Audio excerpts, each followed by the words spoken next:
This is the Biblical Unitarian Podcast. Hello, friends, and welcome again to the Biblical Unitarian Podcast, the podcast that aims to start conversations about the oneness and unity of God and about the humanity of Jesus. My name is Dustin Smith, and as always, I will be your host. This week, we have episode 332 entitled, The Agent Returns to the Sender After Completing the Mission.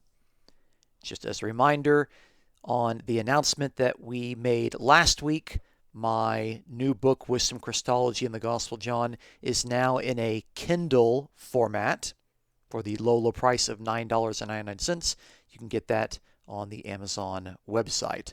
So now you can have it in a variety of editions. You can have a soft cover, you can have a hardcover, you can have it on an ebook format. You can also have it in the Kindle format, and it's also available on the Logos Bible platform. So, on to the episode.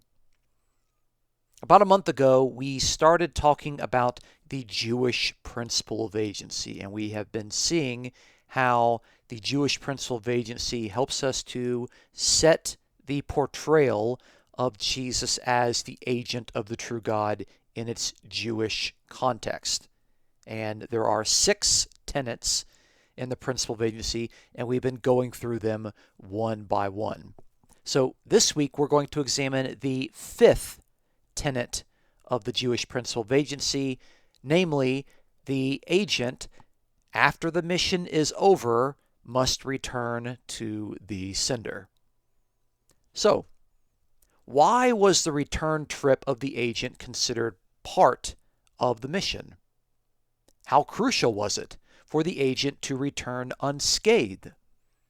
What would happen if the agent was harmed in a manner that kept him from returning to his sender? And how does the bodily ascension of Jesus into heaven fit into his role and mission as the agent of the one true God? Let's find out on this week's episode of the Biblical Unitarian Podcast. Our first point today is defining our terms. That's what we've been doing with each of these tenets of the Jewish principle of agency. We start out by defining our terms so that we can all get on the same page, and then from there we move on and we look at examples of the particular tenet in the New Testament. So, this particular tenet of the Jewish principle of agency is as important as the other 5, but it is the most overlooked tenet. And the logic of this is that the sender, which is also called the principal, is going to commission forth an agent. That agent is called the shaliach. And when the agent completes the mission, the agent, of course, has to return to the sender. And if the agent doesn't return to the sender, then the sender is going to assume that the mission has not been completed or that the mission has been thwarted. Now, it was an overall assumed point. It was effectively a given that the agent would naturally return to the sender upon completing the mission. We've used this passage before, but I think it really helps to solidify that God expected that his agents would return to him after they have finished the mission for which they had been commissioned. So Isaiah 55 verse 11, God speaks about sending his personified word on a mission, which of course is relevant to the Gospel of John. And God says, "So will my word be, which goes forth from my mouth. It will not return to me empty, without accomplishing what I desire, and without succeeding in the manner for which I sent it." That's Isaiah 55 verse 11. So God sends forth his personified speech on a mission. It comes out of his mouth, and it says that it's going to return to God. It's not going to return empty. It's not going to return without accomplishing the desires of God and succeeding in the manner for which it was sent. So it's very clear that when God sends forth an agent, that the agent, upon completing the mission, is going to return to God. And that's just the natural way of understanding how even basic human agents would function within the Jewish world. So that's a reference to God's personified word. But what about personified wisdom? Since we're going to be looking at passages from the Gospel of John, it's important to look at that aspect as well. So in 1 Enoch chapter 42, it describes the wisdom of God, God's personified wisdom, his personified wise attribute that was in heaven. It came down to earth. It was looking for a dwelling place among humanity, but it could not find a dwelling place, so it returned. So this particular passage reads, this is 1 Enoch chapter 42, verse 1, "Wisdom found no place where she might dwell. Then a dwelling place was assigned to her in the heavens." And the passage goes on, verse 2. "Wisdom went forth to make her dwelling among the children of men, but she found no dwelling place. Wisdom returned to her place and took her seat among the angels." That again is 1 Enoch chapter 42, verses 1 through 2. So we can see that God sends forth his personified word, and when the mission is over, it returns to him, and God sends forth his personified wisdom. And wisdom had a mission, but even wisdom being rejected by the children of men and not being able to find a dwelling place, which was the reason why personified wisdom was actually sent on a mission, then wisdom, of course, is going to return to her place. She's going to return to the heavens. So this much is pretty clear. Now, if you just think about it, on the most basic level, it was very, very critical for the mission, especially when a king would send forth an envoy. That envoy would need to convey to the king the particular message that was received by the third party. If a king sends a messenger to speak to another king, then the messenger goes, talks to the other king, but in order for the first king, the sender, the principal, to understand what the second king had said, that messenger has to return. That's part of the mission. We have to really consider the importance of the agent returning to the sender as part of the overall mission of the agent. In fact, in many cases, if the agent does not return, then the mission is a failure. If someone commissioned forth an agent to acquire a piece of property, of course, once the agent has received that property, he has to give it to the sender. That much makes sense. In the Jewish world, we've looked at evidence to where a sender can commission an agent to go select a wife for him. So once the agent picks the wife for his sender, he of course has to return and tell the sender, hey, this is the woman that I picked for you. Have fun. What about if a sender is going to use an agent to serve as a witness in court? This is something that could function in Judaism, but in all these examples, the outcome of the mission is crucially dependent on the fact that the agent must return and convey to the sending principal what the outcome actually was. Now, we can see evidence of this in our wider Jewish sources. It's described by these Jewish rabbis, and it is not defended in the sense that the particular tenet is under attack or that there is any sort of debate on the issue. It was a well understood and well defined tenet.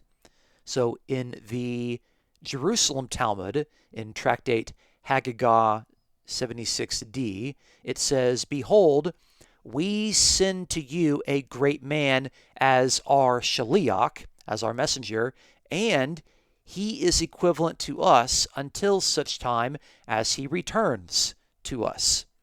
So there the rabbis in the Jerusalem Talmud are indicating two important points. They are sending their agent, and that agent is equivalent to the senders until the time that he returns to us. They can see that while the agent is functioning as an agent, he represents the senders, he's equivalent to them, he fully represents the senders in every possible way, but that is until the end of the mission, and the end of the mission is the time when the shaliach returns to the senders. You can see there that they understand that the return of the sender is crucial to the mission of the senders. In the Makilta of Rabbi Ishmael, who comments on Exodus chapter 12, verse 1, he notes that, quote, the messengers of human beings must return to those who sent them before they can report, end quote. And so he's indicating that it's obviously necessary for the agents to return to the senders before they can issue a report about the circumstances of the mission and what actually took place. So there we can see it's thoroughly Jewish. This was something that was understood by the Jewish rabbis, and we're going to take some time to see if this tenet appears in the New Testament in the way in which Jesus understood himself as the agent of the only true God. Now, I do want to offer one particular footnote.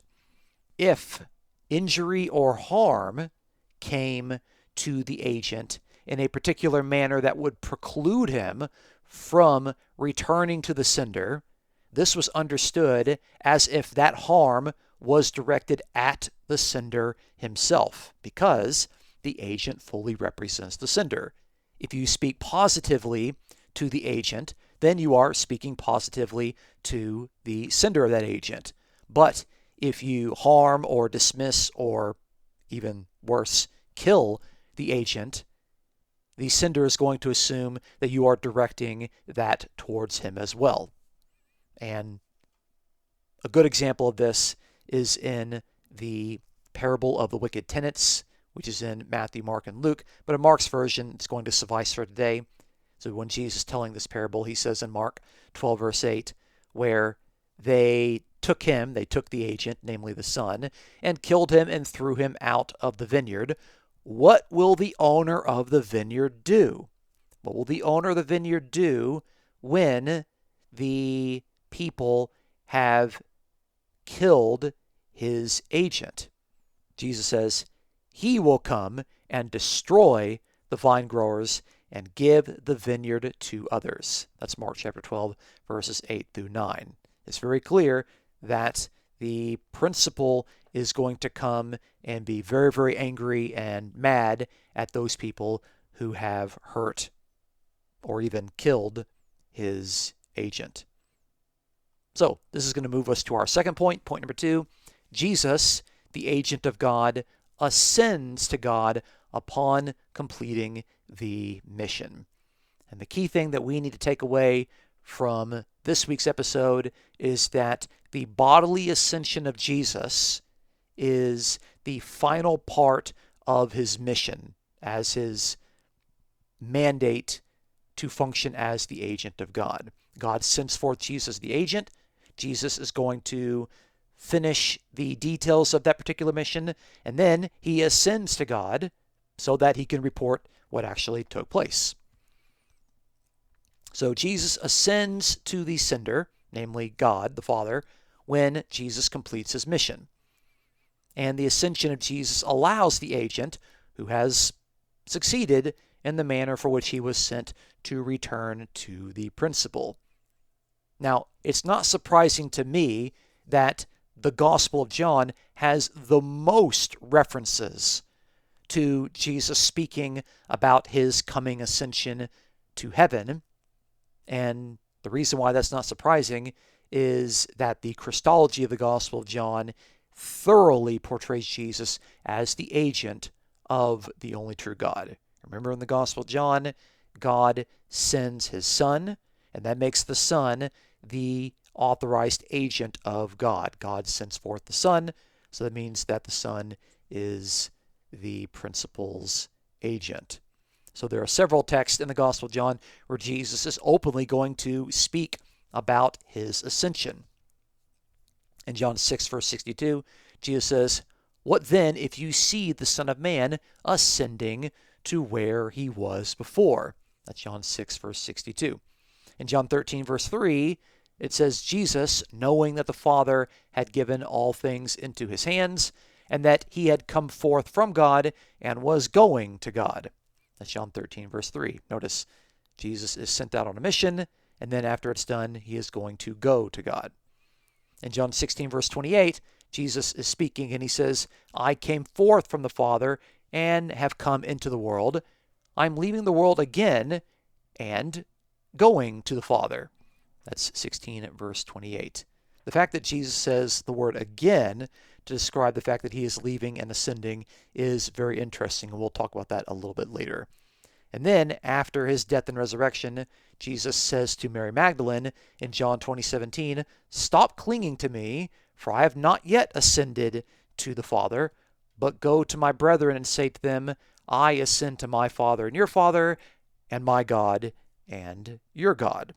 That's John 20:17. And this is just a handful of passages. There are others in chapter 14 and in chapter 16 of the Gospel of John. Jesus makes clear that he is aware that he is the agent of God and that once the mission is over, he has to ascend to God. Sometimes he will talk about his ascension as if he is returning, in the sense that he came forth, came into the world, and that he is leaving the world again, as we saw in 16 verse 28, and that he is going to the Father.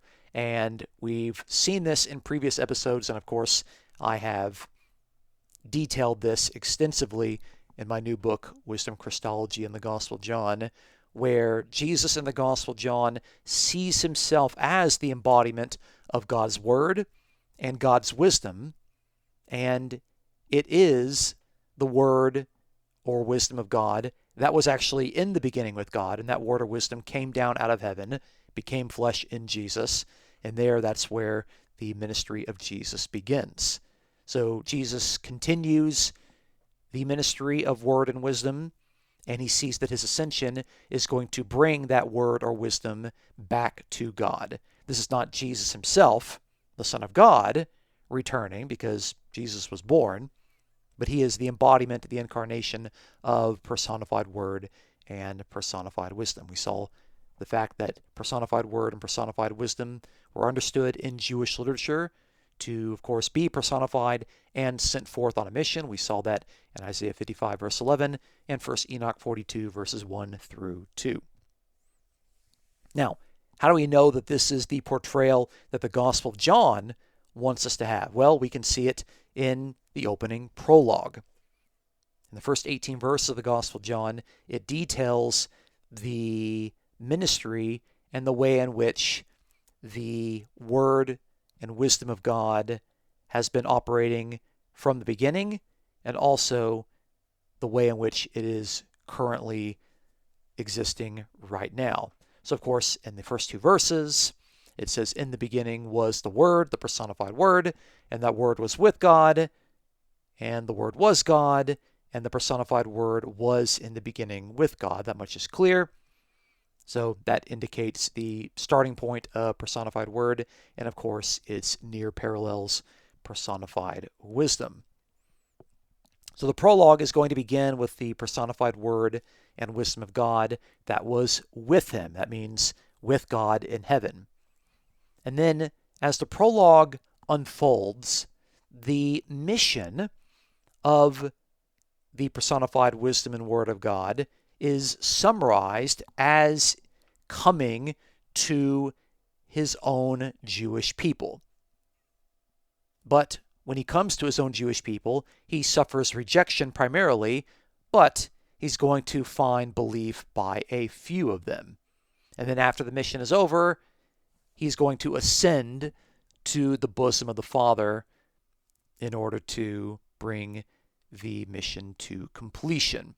So, in verses 10 through 11, it talks about the personified Word, and it says that he, the personified Word, was in the world, and the world was made through him, and the world did not know him. He came to his own people, and those who were his own did not receive him. That's John chapter 1, verses 10 through 11. And you can see the echoes there quite clearly of what we saw in 1 Enoch 42, to where personified wisdom had a mission to dwell among humanity but there was rejection, and then, of course, wisdom went to heaven after it was all over. So here we can see the personified word came to humanity, but the personified word was primarily rejected. There were a few that accepted it, and of course, the purpose of the Gospel of John is that you, the reader, would also accept it. So the prologue goes on in verse 12, and it says, "But as many as received him, to them he gave the right to become children of God, even to those who believe in his name, who were born not of blood, nor of the will of the flesh, nor of the will of man, but of God." That's John chapter 1, verses 12 through 13. And so you could see there that there were a few that did receive him, that didn't reject him, and they received him specifically by believing in his name, which of course is echoed at the end of the Gospel of John in John's purpose statement in John 20, verse 31, to where these things are written that you might believe that Jesus the Christ, the Son of God, and that by believing you would have life in his name. So we have believing in his name, believing, receiving life in his name. So we can see that theme there in the climactic part of the prologue, and also, not coincidentally, in the purpose statement of the Gospel of John. So that deals with the mission of Jesus. But what happens at the end? Well, Jesus, of course, ascends to God. And where is he? Well, he's alongside God. And the prologue concludes by pointing to this point, where it says that the unique Son, assuming that's the correct textual variant, the unique Son who is in the bosom of the Father. That's John chapter 1, verse 18. So now we've come full circle. We have in the opening verse the personified word or wisdom that was in the beginning with God. It came down to earth. It became flesh. It was rejected by most, but it was received and believed by some. And then after the mission was completed, it ascended to God. Now it's the embodied word or wisdom as the unique Son. And now that embodied word or wisdom is currently in the bosom of the Father. So the tense changes because the word at the beginning was with God, but now the embodied word is currently in the bosom of the Father. So it's important to see that the ascension of Jesus is not just this sort of part of the Gospels or the beginning of the book of Acts that gets kind of tacked on to the end of the ministry of Jesus. It is part of his role as the agent of God, and the ascension of Jesus demonstrates that the mission is complete, and it also demonstrates that after the resurrection of Jesus, that the death of Jesus did not halt or stop or put on hold the mission for which Jesus was sent. Normally, if an agent was killed, then that would mean that the sender would be very frustrated and mad because the mission would be put to a stop. But when it came to Jesus, the sender, of course, raised Jesus from the dead, and thereby Jesus is able to finish his ministry. Now, the way in which Jesus is going to finish his ministry, we're going to talk a little bit more about that in next week's episode. We're going to talk about the sixth tenet in the Jewish principle of agency, namely that an agent can appoint other agents. And that's really important. Now, I will offer an apology at this particular point. When I gave the initial episode and I talked about the 6 tenets of the principle of agency, if you are a keen listener, you will have noticed that I have rearranged them at this particular point. I apologize about that, but from here on out, things are going to be much more ordered and in place. So, thank you so much for listening to this week's episode. Please join us next week as we examine the 6th and final tenet of the Jewish principle of agency, namely, the agent may appoint other agents. So please look forward to our next episode. If you enjoy our podcast, please consider supporting us as we aim to promote the sound truths about the oneness and unity of God and about the humanity of Jesus. You can support us absolutely for free by subscribing on iTunes or YouTube. by giving us an honest review online and by sharing your favorite episodes with your friends. For those of you that have been sharing the recent YouTube shorts that I have been making, I really appreciate that. Thank you so much for passing along these videos to others. If you'd like to offer a financial donation to the podcast, please check out the episode description for a PayPal link. The Biblical Unitarian Podcast is produced and edited by Dustin Williams. I am Dustin Smith, your host. Until next time, please take care.